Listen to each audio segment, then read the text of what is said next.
आप सभी लोगों का रामजीलाल क्लासेस में स्वागत है। बच्चों, हम लोग पिछले क्लास में बात कर रहे थे D block and F block element की। तो डी ब्लॉक एलिमेंट में जितना जो कुछ भी था मैंने आपको सारी चीज़ें विधिवत बताई हैं कि डी ब्लॉक के तत्व किन्हें कहते हैं, डी ब्लॉक के तत्वों के सारे गुण, और उसके बाद में most important topic potassium परमैग्नेट and potassium dichromate, इस पर भी हम लोगों ने चर्चा कर ली और इसकी केमिकल प्रॉपर्टी और मेन है इसकी ऑक्सीडेशन प्रॉपर्टी, उस पर हम लोगों ने बातचीत कर ली है। आज बच्चों हमें आज उसी के आगे हमारा डी ब्लॉक जितना भी था वो सारा का सारा डी ब्लॉक कंप्लीट हो गया है। तो आज बच्चों हमें बात करनी है एफ ब्लॉक एलिमेंट की। किसकी बात करनी है बच्चों? एफ ब्लॉक एलिमेंट की। तो चलिए स्टार्ट करते हैं बिना किसी देरी के। एफ ब्लॉक एलिमेंट यानी एफ ब्लॉक के तत्व। आइए बच्चों हमारे साथ बने रहिए और देखते रहिए रामजीलाल क्लासेस। और रामजीलाल क्लासेस निश्चित रूप से आप लोगों के पेपर के लिए बहुत ही ज़्यादा महत्वपूर्ण साबित होगा, क्योंकि इसमें वही सेलेक्टेड कोर्स पढ़ाए जा रहे हैं जो कि आपकी यूपी बोर्ड एग्ज़ाम में आएंगे। तो आप लोग बने रहिए रामजीलाल क्लासेस के साथ में। हम बच्चों पढ़ेंगे एफ ब्लॉक की तत्व।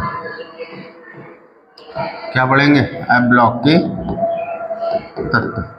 बच्चों एफ ब्लॉक के तत्व क्या होते हैं? वे तत्व जिनका विभेदी इलेक्ट्रॉन किसमें प्रवेश पाता है? एफ उपकोष में प्रवेश पाता है। n-2 एफ उपकोष में प्रवेश पाता है। उन्हें हम क्या कहते हैं?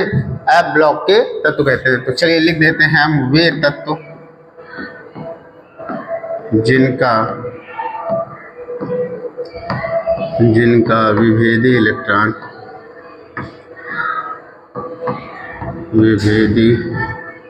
Electron n-2 F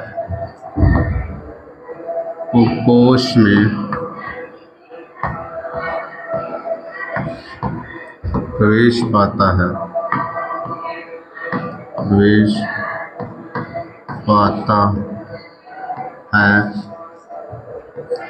F block के तत्व कहलाता है।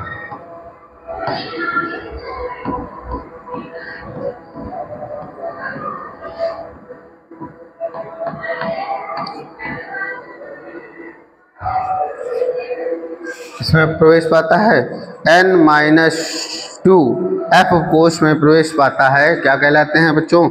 एफ ब्लॉक के तत्व कहलाते हैं। अब बच्चों अगर हम बात करें एफ ब्लॉक के तत्वों की, तो एफ ब्लॉक के तत्वों का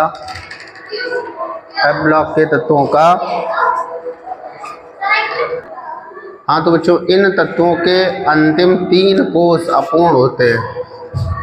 इन तत्वों के अंतिम 3 कोष अपूर्ण होते हैं।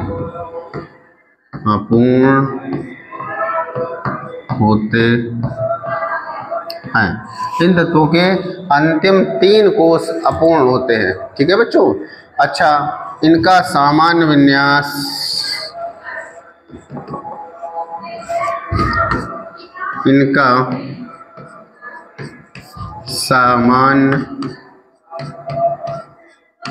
इलेक्ट्रॉनिक विन्यास, इनका बच्चों सामान्य इलेक्ट्रॉनिक विन्यास क्या होता है बच्चों? देख लीजिए n-2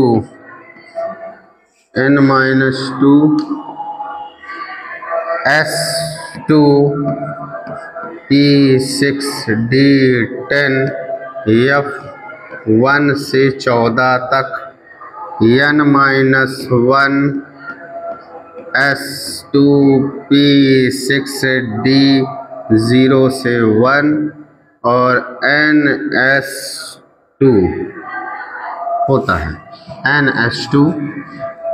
है।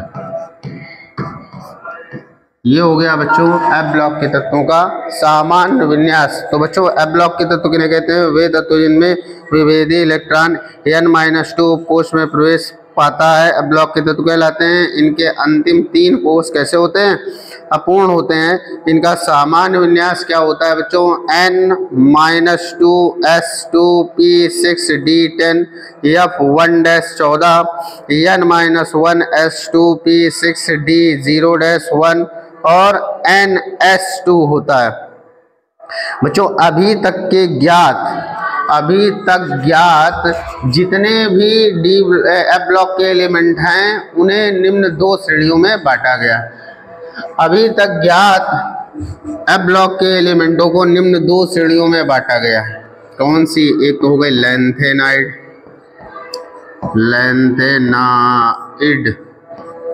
श्रेणी और एक हो गई बच्चों एक्टिनाइड श्रेणी। दूसरी कौन सी हो गई बच्चों? एक्टिनाइड श्रेणी।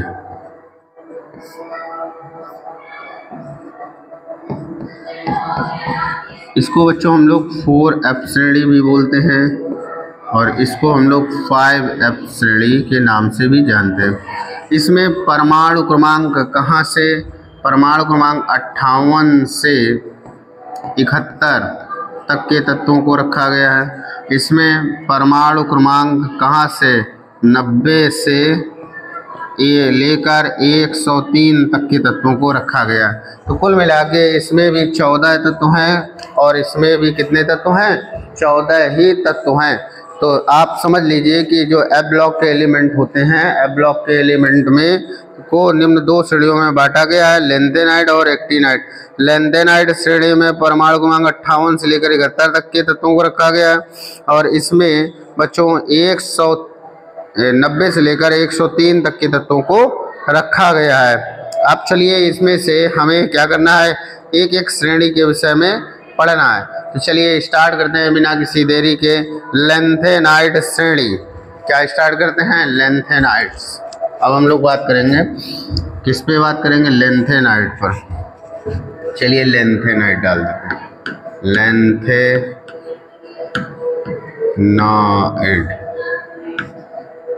लैंथेनाइड क्या होते हैं? वे तत्व जिनका अंतिम इलेक्ट्रॉन किसमें जाता है? 4F कोश में प्रवेश पाता है। वे तत्व जिनका अंतिम इलेक्ट्रॉन 4F कोश में प्रवेश पाता है तथा इनके अंतिम 3 कोश अपूर्ण होते हैं, क्या कहलाते हैं? लैंथेनाइड श्रेणी के तत्व कहलाते हैं। बच्चों इनके बाह्यतम 3 कोश अपूर्ण होते हैं तथा इनका अंतिम इलेक्ट्रॉन किसमें प्रवेश पाता है? F कोश में प्रवेश पाता है। परमाणु क्रमांक 58 से लेकर 71 तक के तत्वों को हम लोग क्या कहते हैं? लैंथेनाइड कहते हैं। क्या कहते हैं बच्चों? लैंथेनाइड कहते हैं।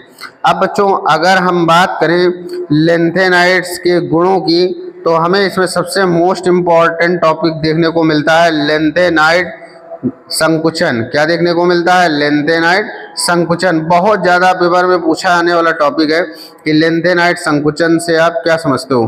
तो बच्चों लैंथेनाइड श्रेणी में जब हम क्या करते हैं? लैंथेनाइड श्रेणी में जब हम बाएं से दाएं चलते हैं तो बाएं से दाएं चलने पर हम देखते हैं कि लगातार इनकी परमाणु त्रिज्या का मान घटता जाता है। तो परमाणु त्रिज्या के मान में घटने के कारण इनकी परमाणु त्रिज्या में जो भी कमी आती है उसी को लैंथेनाइड संकुचन कहते हैं। तो बच्चों इसमें लैंथेनाइड अंकुचन या लैंथेनाइड संकुचन आपसे पूछ लिया है। क्या पूछ लिया है? लैंथेनाइड संकुचन पूछ लिया है। क्या पूछा है? लैंथेनाइड संकुचन। लैंथेनाइड संकुचन। तो इसमें क्या है बच्चों कि लैंथेनाइड सीरीज में, लैंथेनाइड श्रेणी में बाएं से दाएं जाने पर, कहाँ से? बाएं से दाएं जाने पर परमाणु क्रमांक बढ़ने के साथ साथ इनकी परमाणु त्रिज्या का मान लगातार घटता जाता है। परमाणु त्रिज्या में हुई इस समग्र कमी को हम लोग क्या कहते हैं? लैंथेनाइड संकुचन। हाँ तो बच्चों परिरक्षण प्रभाव को देखिए जरा आप लोग। परिरक्षण प्रभाव किस प्रकार से होता है हमने उसको थोड़ा सा लिख दिया है ताकि आप लोगों को जल्दी से जल्दी समझा सकें। देखिए परिरक्षण प्रभाव में बच्चों देख लीजिए, परिरक्षण प्रभाव में क्या लिखा है आप लोग जरा देख लीजिए परिरक्षण प्रभाव के विषय में, और इसको हो सके तो आप अच्छे से तैयार कर लीजिए। देखिए इसमें क्या लिखा है? लैंथेनाइड श्रेणी में, लैंथेनाइड श्रेणी में बाएं से दाएं जाने पर, जब लैंथेनाइड श्रेणी में हम बाएं से दाएं जाते हैं तो परमाणु क्रमांक बढ़ने के साथ साथ, परमाणु क्रमांक क्या होता है? बढ़ने के साथ साथ परमाणु त्रिज्याओं का मान घटता है। यह प्रभाव ही लेंथेनाइट संकुचन कहलाता है। जरा ध्यान दो, लेंथेनाइट श्रेणी में बाएं से दाएं जाने पर परमाणु क्रमांक बढ़ने के साथ साथ परमाणु त्रिज्याओं का मान क्या होता है, घटता है। यह प्रभाव ही लेंथेनाइट संकुचन कहलाता है। इसका बच्चों कारण क्या है, इसका कारण है 4f इलेक्ट्रॉनों का क्षीण परिरक्षण प्रभाव। जो 4f के इलेक्ट्रॉन होते हैं उनका परिरक्षण प्रभाव बहुत दुर्बल होता है, क्षीण होता है, बहुत कमजोर होता है। तो इसका कारण 4f इलेक्ट्रॉनों का क्षीण परिरक्षण प्रभाव है। जैसे जैसे परमाणु क्रमांक बढ़ता है नाभिक का धनावेश बढ़ता है। जैसे जैसे परमाणु क्रमांक बढ़ेगा वैसे वैसे नाभिक का क्या बढ़ेगा, धनावेश बढ़ता है। चूंकि F कोष के इलेक्ट्रॉनों का परिरक्षण प्रभाव दुर्बल होता है। कैसा होता है बच्चों, दुर्बल होता है। अतः बाह्यतम कोष के इलेक्ट्रॉनों पर आकर्षण बल बढ़ जाता है। भाई जब परिरक्षण प्रभाव दुर्बल हो गया तो टोटल कौन सा प्रभावी हो गया, नाभिकीय आकर्षण। तो बाह्यतम कक्षा के इलेक्ट्रॉनों पर कौन प्रभावी हो गया, नाभिकीय आकर्षण। तो नाभिकीय आकर्षण के कारण उसको खींच लिया जाता है, जिस कारण आकार क्या होता है बच्चों, घट जाता है। जिस कारण आकार क्या होता है बच्चों, घट जाता है। हाँ तो बच्चों लेंथेनाइट संकुचन के अब हम लोग देखेंगे प्रभाव। क्या देखेंगे, लेंथेनाइट संकुचन के प्रभाव। तो चलिए देख लेते हैं लेंथेनाइट संकुचन के क्या क्या प्रभाव होते हैं, उन पर हम लोग बातचीत करेंगे। लेंथेनाइट संकुचन के प्रभाव देख लीजिए। चलिए बच्चों देखते हैं लेंथेनाइट संकुचन के प्रभाव। देखिए लेंथेनाइट संकुचन के प्रभाव हम लोगों को देखना है। क्या देखना है बच्चों, लेंथेनाइट संकुचन के प्रभाव। ये रहा लेंथेनाइट संकुचन के प्रभाव, देख लीजिए इसमें लेंथेनाइट संकुचन का प्रभाव क्या होता है। लेंथेनाइट संकुचन का प्रभाव, आइए चलिए संकुचन का, भाई लेंथेनाइट श्रेणी में संकुचन का क्या प्रभाव पड़ता है। लेंथेनाइट पूरी सीरीज में संकुचन का क्या प्रभाव पड़ता है, ये चीज समझनी कि इसमें संकुचन का क्या प्रभाव पड़ेगा। तो देखिए इसमें पहले ये लिखा है, लेंथेनाइट संकुचन के कारण ही लेंथेनाइट श्रेणी में चलने पर विद्युत ऋणात्मकता तथा मानक ऑक्सीकरण विभव।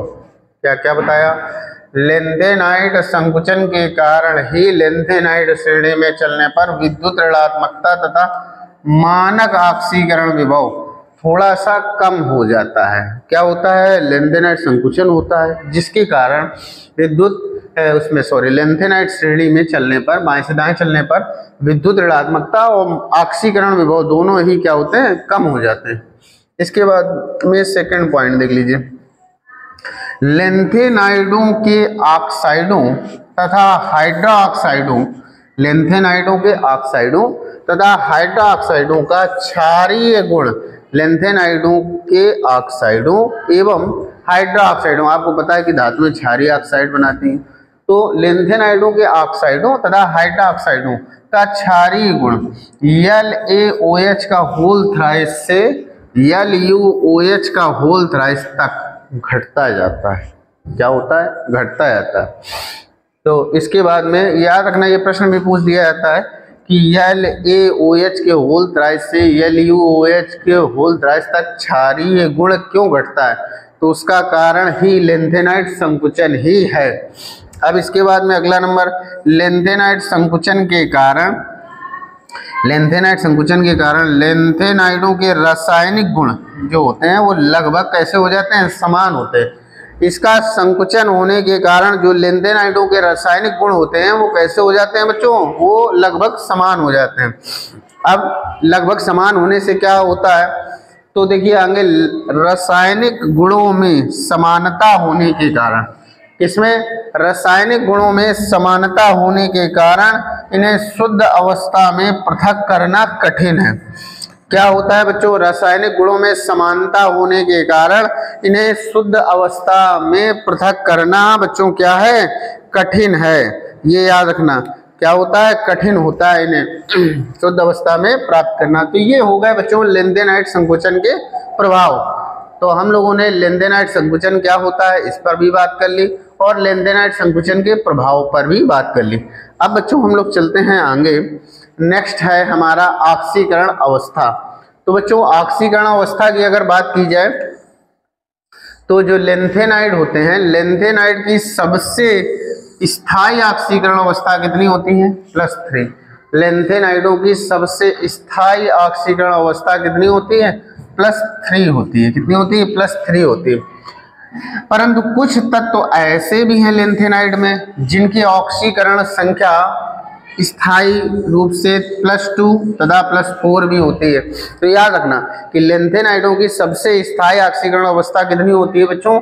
लेंथेनाइडों की सबसे स्थायी ऑक्सीकरण अवस्था +3 होती है। परंतु कुछ तत्व ऐसे हैं जो +2 तथा +4 ऑक्सीकरण अवस्था भी प्रदर्शित करते हैं। अब बच्चों बात कर लेते हैं सामान्य गुणों की। तो लेंथेनाइडों के सामान्य गुण, तो लेंथेनाइडों के सामान्य गुण में हम लोग सबसे पहले बात करेंगे भौतिक अवस्था। किस पे बात करेंगे?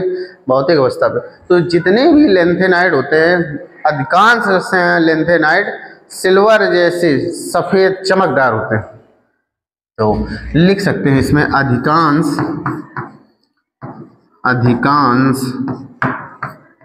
लेंथेनाइड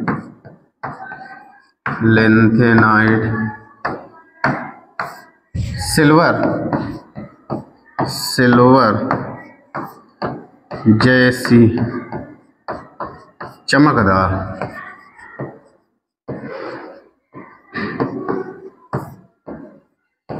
धातुएं होती हैं।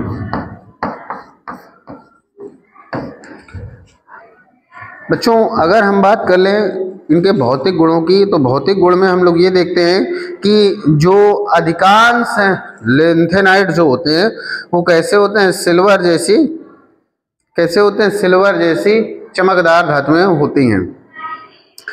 बच्चों अगर हम बात करें इनके आयनन ऊर्जा की, तो आयनन ऊर्जा में इनकी प्रथम और द्वितीय आयनन ऊर्जाओं के मान कम होते हैं। याद रखना बच्चों, क्या होता है इनकी, अगर हम आयनन ऊर्जा की बात कर लें, किसकी बात कर लें? आयनन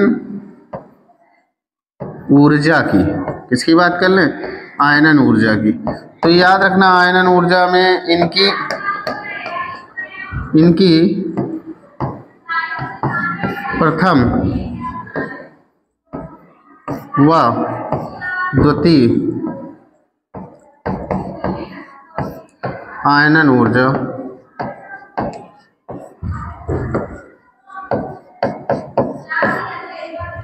ऊर्जा कम होते हैं, कम होती है। प्रथम और द्वितीय आयनन ऊर्जा इनकी क्या होती है? कम होती है। अब इसके बाद में अगला पॉइंट है बच्चों रंगीन के विषय में, कि जो संक्रमण तत्व के आयन होते, लेंथेनाइडों के जो आयन होते हैं तथा इनके कुछ यौगिक जो होते हैं वो क्या होते हैं? वो रंगीन होते हैं। क्या होते हैं? रंगीन होते हैं। तो अगला पॉइंट है कुछ लेंथेनाइडों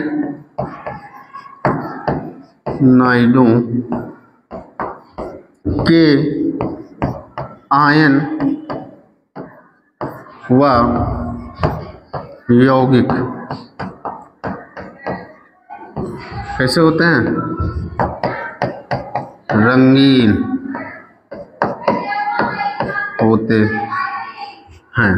कुछ लेंथेनाइडों के आयन व यौगिक रंगीन होते हैं। इसका कारण क्या होता है बच्चों? एफ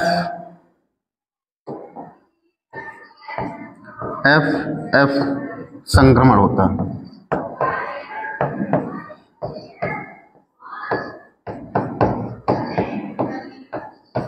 इसका कारण क्या होता है बच्चों?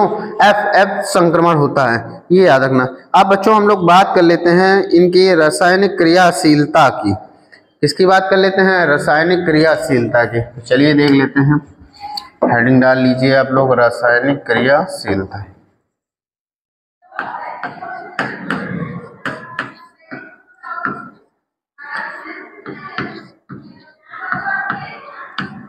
क्रियाशीलता, रासायनिक क्रियाशीलता। चलिए रासायनिक क्रियाशीलता देख लेते हैं। नंबर 1,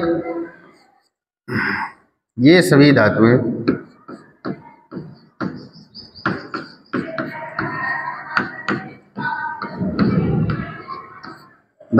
सल्फर के साथ क्रिया करके, ये सभी धातुएं सल्फर के साथ क्रिया करके Ln2S3 प्रकार के सल्फाइड बनाती है।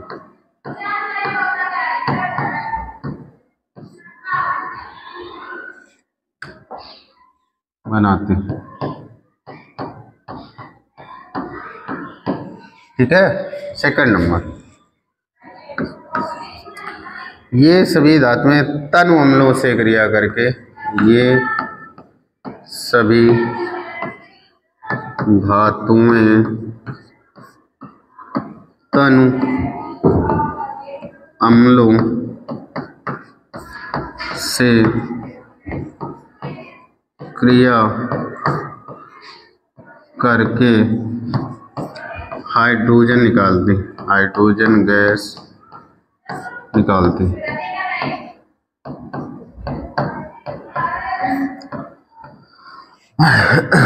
नंबर 3, ये धातुएं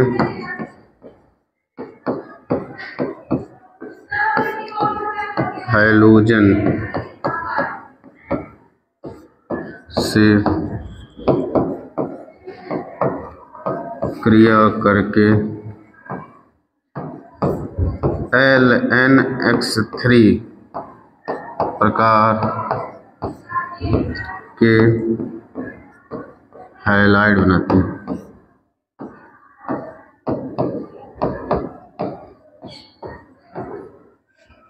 हैं।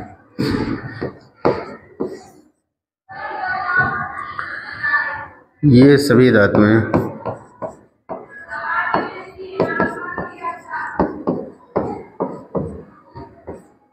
नाइट्रोजन से क्रिया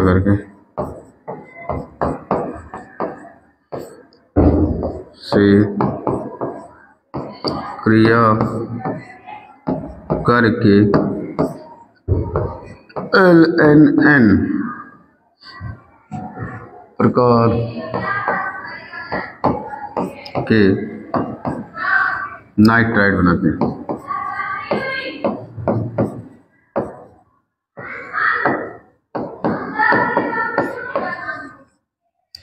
ये बनाती हैं। तो ये बच्चों हो गए इसके कुछ रासायनिक गुण। ठीक है, तो ये हो गए बच्चों इनके क्या हो गए, रासायनिक गुण। अब बच्चों हम लोग बात करेंगे, लेंथेनाइड श्रेणी हमारी खत्म हो चुकी है। अब हम बच्चों बात करेंगे एक्टिनाइड श्रेणी की। किसकी बात करेंगे, एक्टिनाइड श्रेणी की करेंगे। तो बच्चों यहाँ तक आप लोग अच्छे से स्क्रीनशॉट ले लीजिए और तैयार कर लीजिए। इसके बाद में हम लोग चलते हैं एक्टिनाइड श्रेणी। तो बच्चों आप लोगों ने स्क्रीनशॉट इसका ले लिया होगा। अब बच्चों हम लोग बात करेंगे एक्टिनाइड पर।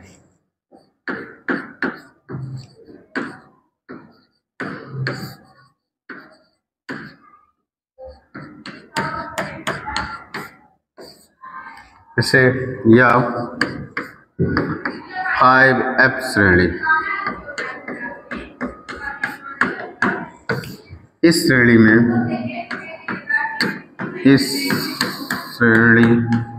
में परमाणु क्रमांक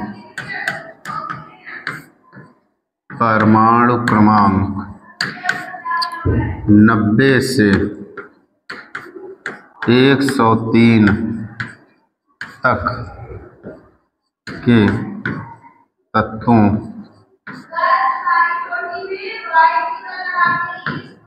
को रखा गया।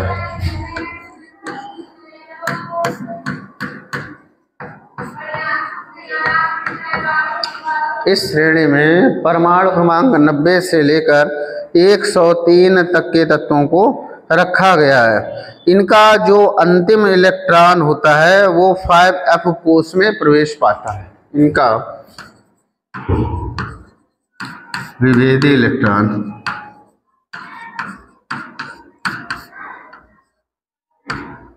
5f उपकोश में प्रवेश पाता है।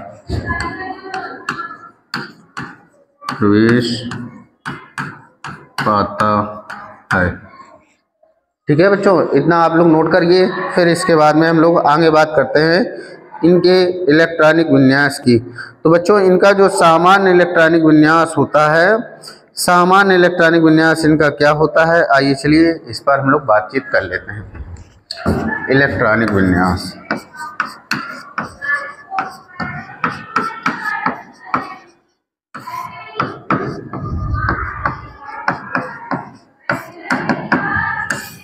इनका सामान्य इलेक्ट्रॉनिक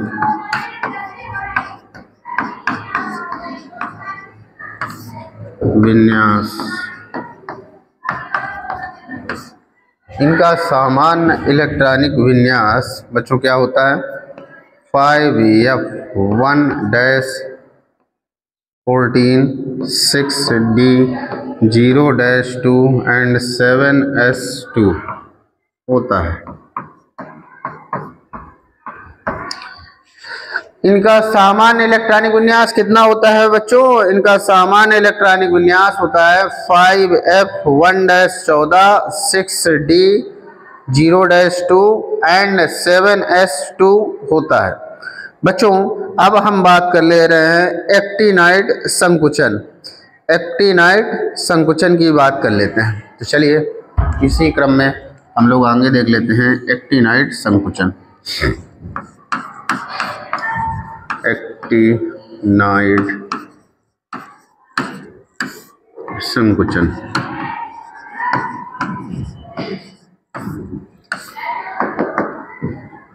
लिखेंगे इसमें लेंथेनाइड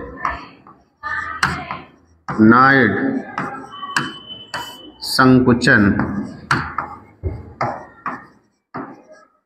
के समान एक्टिनाइड संकुचन भी होता है, जिसका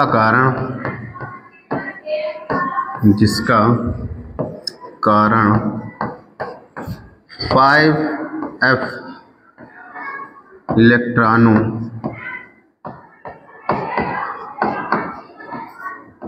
का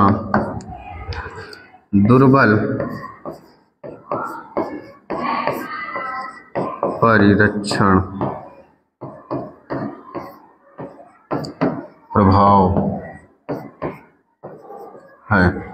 जिसका कारण क्या है बच्चों, 5f इलेक्ट्रॉनों का दुर्बल परिरक्षण प्रभाव है। याद करो लेंथेनाइड में किसका था, 4f इलेक्ट्रॉनों का, इसमें किसका है 5f इलेक्ट्रॉनों का। अब बच्चों हम लोग बात कर लेते हैं इनकी ऑक्सीकरण अवस्था पर। किस पर बात कर लेते हैं बच्चों, इनकी ऑक्सीकरण अवस्था पर।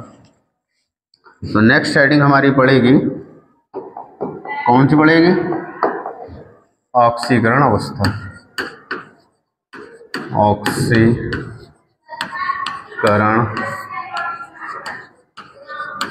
अवस्था, ऑक्सीकरण अवस्था की नंबर 1 लिखेंगे। क्या लिखना है इसमें, एक्टिनाइड विभिन्न ऑक्सीकरण, एक्टिनाइड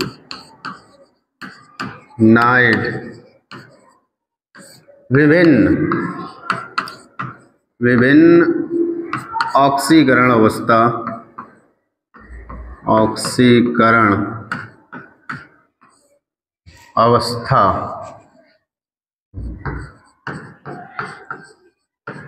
का प्रदर्शित विभिन्न ऑक्सीकरण अवस्था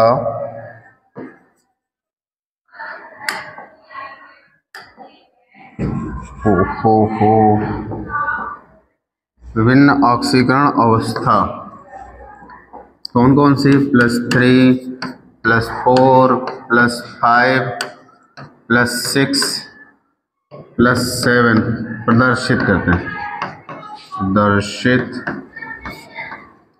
करते हैं। ये याद रखना भैया। लिंथेनाइड में आपको बताया था सबसे स्थायी ऑक्सीकरण अवस्था कितनी होती है? +3, जबकि एक्टिनाइड में क्या होती है? +3 भी होती है, +4 भी, +5 भी, +6 भी, +7 भी ऑक्सीकरण अवस्था होती है। इनकी सबसे स्थायी ऑक्सीकरण अवस्था जो होती है वो कितनी होती है? सबसे स्थायी ऑक्सीकरण अवस्था +3 होती है। कितनी होती है? +3।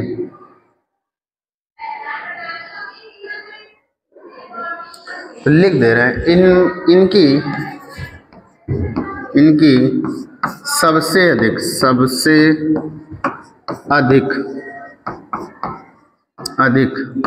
स्थायी ऑक्सीकरण अवस्था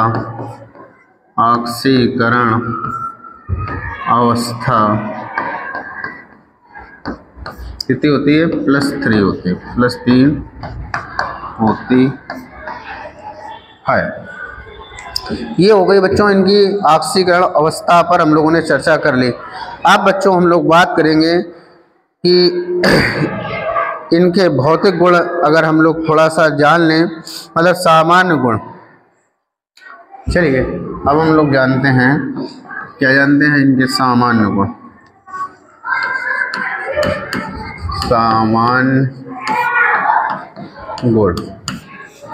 सामान्य गुण नंबर 1, ये भी कैसी होती हैं? सिल्वर जैसी सफेद धातु होती है। ये भी सिल्वर जैसी सफेद धातुएं होती। कैसी होती हैं बच्चों? ये भी सिल्वर जैसी सफेद धातुएं होती हैं। कैसी होती हैं बच्चों? सिल्वर जैसी सफेद धातुएं होती हैं। ये भी सिल्वर जैसी सफेद धातुएं होती हैं।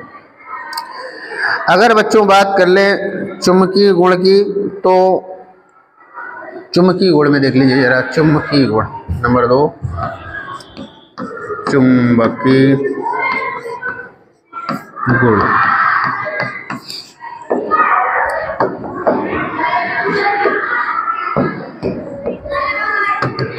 अयुग्मित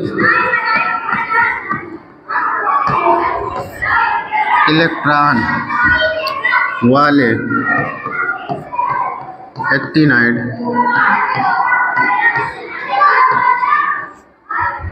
अनुचुंबकीय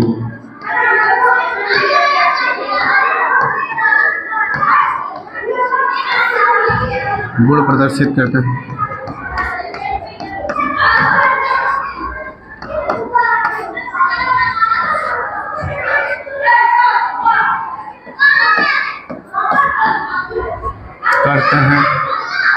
जबकि युग्मित इलेक्ट्रॉन वाले एक्टिनाइड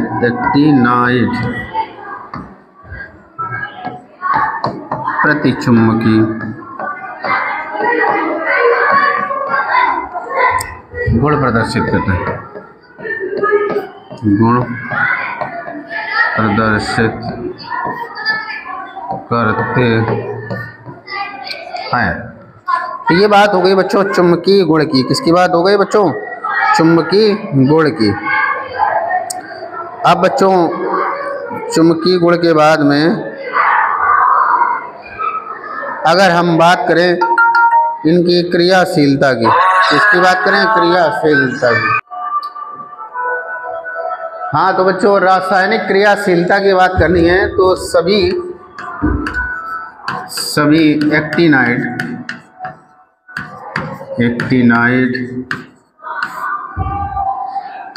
अत्यधिक अत्यधिक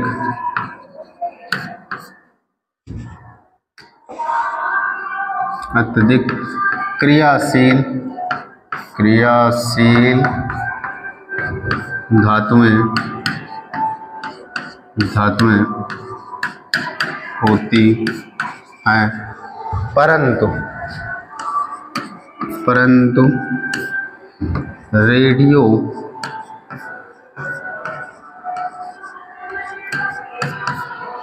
परंतु रेडियो एक्टिव या रेडियो धर्मी होने के कारण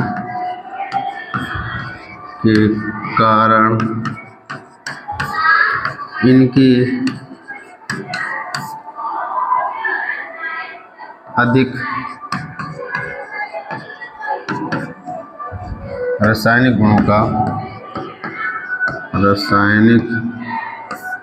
गुणों का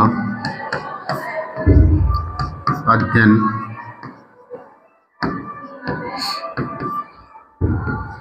नहीं है। तो बच्चों ये बहुत ज़्यादा क्रियाशील होती हैं, इसलिए इनके रासायनिक गुणों का ज़्यादातर अध्ययन नहीं किया गया। क्यों? क्योंकि ये रेडियो धर्मी होती। अब बच्चों आपको इसके बाद में इसका सबसे लास्ट टॉपिक पढ़ना है, लेंथेनाइट संकुचन और एक्टिनाइट संकुचन में अंतर।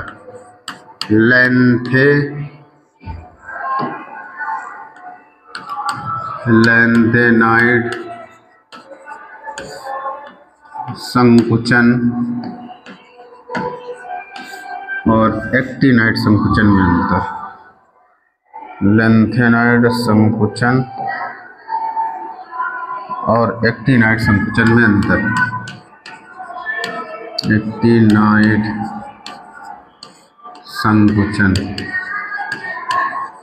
तो इसमें बताने की कोई बात नहीं है, सब आप लोगों को जानकारी होगी। लेंथेनाइट संकुचन और एक्टिनाइट संकुचन के विषय में आप लोगों को पर्याप्त इसमें अंतर आप लिख सकते हो। जैसे कि मैं बोल दे रहा हूँ, देखिए लेंथेनाइट संकुचन में जो विभेदी इलेक्ट्रॉन होता है वो 4f उपकोष में प्रवेश करता है। एक्टिनाइट संकुचन में 5f उपकोष में प्रवेश करता है। लेंथेनाइट मुख्यतः +3 ऑक्सीडेशन अवस्था प्रदर्शित करते हैं। इसके अतिरिक्त +2 तथा +4 ऑक्सीकरण अवस्था भी प्रदर्शित करते हैं। जबकि एक्टिनाइट में क्या है बच्चों, ये मुख्यतः +3 ऑक्सीकरण अवस्था प्रदर्शित करते हैं, परंतु इसके अतिरिक्त +2 से +7 तक की ऑक्सीकरण अवस्था भी प्रदर्शित करते हैं। ये लेंथेनाइट संकुचन प्रदर्शित करते हैं। लेंथेनाइट वाले जो होते हैं वो लेंथेनाइट संकुचन प्रदर्शित करते हैं, एक्टिनाइट वाले एक्टिनाइट संकुचन प्रदर्शित करते हैं। लेंथेनाइट में क्या होता है कि इनमें संकुल बनाने की प्रवृत्ति कम होती है। लेंथेनाइट संकुचन में संकुल बनाने की प्रवृत्ति कम होती है, एक्टिनाइट संकुचन में संकुल बनाने की प्रवृत्ति अधिक होती है। बच्चों इसमें प्रोमीथियम, लेंथेनाइट में प्रोमीथियम को छोड़कर अन्य कोई भी रेडियोधर्मी तत्व नहीं होता है। जबकि एक्टिनाइट में क्या होता है, एक्टिनाइट में बच्चों सभी रेडियोएक्टिव तत्व हैं, सभी रेडियोएक्टिव तत्व हैं। बच्चों लेंथेनाइट के ऑक्साइड व हाइड्रोक्साइड कम क्षारीय होते हैं, जबकि एक्टिनाइट्स के यौगिक जो होते हैं वो अधिक क्षारीय होते हैं। लेंथेनाइट के अधिकतर आयन रंगहीन होते हैं, जबकि एक्टिनाइट्स के सभी आयन रंगीन होते हैं। तो बच्चों ये था हमारा एफ ब्लॉक के तत्व, और एफ ब्लॉक के तत्वों में जितना जो कुछ था मैंने आपको सब कुछ बता दिया। यूपी बोर्ड एग्जाम में इससे बाहर का आपसे कुछ नहीं पूछा जाएगा, बस यहीं तक आपसे पूछा जाएगा। तो अब हमारा कंप्लीटली चैप्टर फिनिश हो चुका है, जिसका नाम है डी एंड एफ ब्लॉक के एलिमेंट। तो डी तथा एफ ब्लॉक के एलिमेंट को हमने कंप्लीटली रूप से फिनिश कर दिया है। लास्ट में हमारा एफ ब्लॉक का टॉपिक बचा था, जिसको कि हमने इस वीडियो के माध्यम से ख़त्म कर दिया है। तो अब हमारा डी एंड एफ ब्लॉक ख़त्म हो गया। मिलते हैं अपने नेक्स्ट वीडियो में, जिसमें हम लोग किसी नए चैप्टर के साथ शुरुआत करेंगे। अगर बच्चों वीडियो अच्छा लगा हो तो वीडियो को लाइक कीजिए, चैनल को सब्सक्राइब कीजिए, दोस्तों के साथ शेयर कीजिए। Thanks for watching my video.